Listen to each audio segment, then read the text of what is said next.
नहीं है, वो सरकार चल नहीं रही है।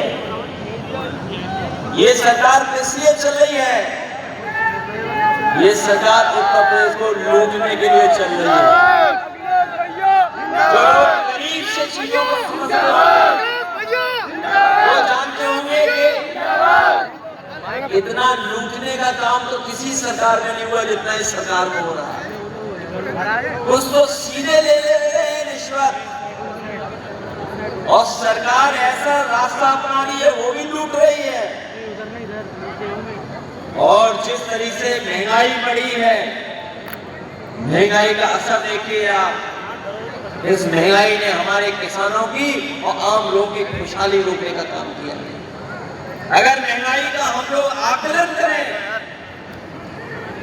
तो बताओ डीजल पेट्रोल की कीमत कहां पहुंचा दी है इन्होंने। 2014 में डीजल पेट्रोल की कीमत क्या थी और आज डीजल पेट्रोल की कीमत क्या है?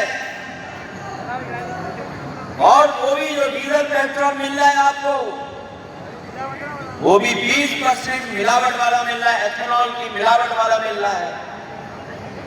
अगर कल्पना कीजिए 20% एथेनॉल न मिलेगा पेट्रोल में, तो बताओ पेट्रोल की कीमत क्या होगी आज, बताइए आप लोग। अभी मैं अंग्रेजी अखबार और कई एक्सपर्ट लोगों के माध्यम से मैं जानकारी हासिल कर रहा था।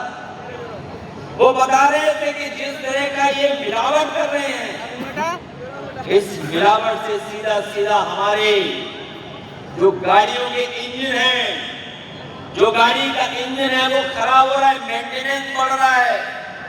तो अगर एक तरफ ये पेट्रोल में मिलावट कर करके सस्ता करने का बहाना कर रहे हैं, वहीं हमारे उपभोक्ताओं को जो गाड़ी खरीद करके चल रहे हैं उनको मेंटेनेंस दे करके अपनी जेब का खर्चा उसमें लगाना पड़ रहा है। बताओ डीजल पेट्रोल कहां पहुंचा दिया। और कहते हैं कि दुनिया में हम अगर इस तरह के फैसले नहीं लेते तो हमारा दूसरे देशों से ज्यादा महंगा डीजल पेट्रोल होता। और कहते हैं कि वैश्विक कारण है, कहते हैं भारतीय जनता पार्टी के लोग कि वैश्विक कारण है जिसकी वजह से डीजल पेट्रोल और सिलेंडर महंगा हो रहा है। तो हम उनसे जानना चाहते हैं कि 10, 11, 12 साल से आप लोग सरकार में हैं, आपकी जो सरकार चल रही है, आपकी विदेश नीति असफल हो रही है। उसका परिणाम ये है कि भारत की जनता को महंगाई का सामना करना पड़ रहा है। और हम तो कहते हैं अगर हमारे विदेश मंत्री सलीम शेरवानी साहब होते, विदेश मंत्री सलीम शेरवानी साहब होते तो न विदेश नीति में घबराहट होती, गड़बड़ हुई होती, न इतना महंगा हम लोग को तेल खरीदना पड़ता, सबको सस्ता मिलता होता। बताओ विदेश नीति को असफल किसने बनाया है?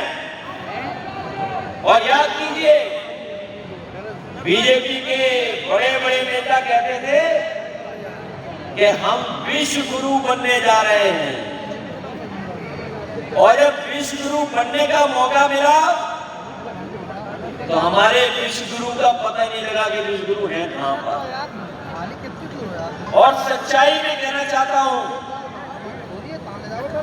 हमारे देश के प्रधानमंत्री विश्व गुरु बन रहे होते अगर उन्होंने अपना हवाई जहाज जैसे पाकिस्तान में उतारा था, अगर उसी तरीके से हवाई जहाज जब इजराइल से चले थे वो और ईरान में उतारते थे, तो शायद हमारे देश को इतना सामना नहीं करना पड़ता और हमारे देश के प्रधानमंत्री अपने आप विश्व गुरु कहे और युद्ध का भी सामना हमें नहीं करना पड़ता।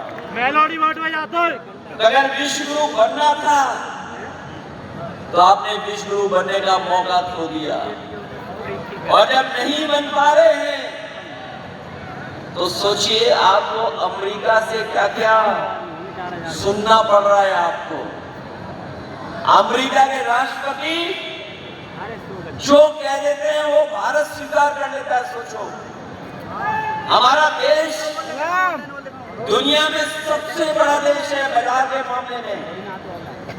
हम ये नहीं कहते आबादी के मामले में, बाजार के मामले में दुनिया में सबसे बड़ा देश है हमारा।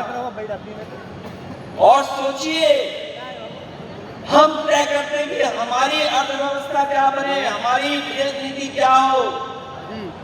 हम अपने पूरे बाजार को गिरवी रख करके और विदेशी ताकतों के सामने झुक करके बड़े बड़े देश जो हम पे दबाव बना रहे हैं, उनके इशारे पे हम लोग अपनी देश की आर्थिक नीतियां बना रहे हैं। और मैं आज कह रहा हूं आपसे, अभी तो कुछ चीजें उनके कब्जे में गई हैं, अभी तो कुछ बाजार उन्होंने कब्जा किया है। ये स्वदेशी बोलने वाले भारतीय जनता पार्टी के लोग अगर और सत्ता में रहे तो पूरा का पूरा देश, ये इनकी अर्थव्यवस्था विदेशी हाथों में गिरवी रख देंगे। ये देश का प्रधानमंत्री नहीं तय करेगा, ये दुनिया के दूसरे देश तय करेंगे कि भारत की अर्थव्यवस्था क्या हो और भारत की आर्थिक नीतियां क्या हो। ये सबसे बड़ा संकट अगर किसी ने पैदा किया तो भारतीय जनता पार्टी के लोगों ने किया। यही लोग तो कहते थे कि हम स्वदेशी अपनाएंगे। ये मुंह से स्वदेशी हैं, ये मुंह से स्वदेशी हैं लेकिन मन से ये विदेशी है।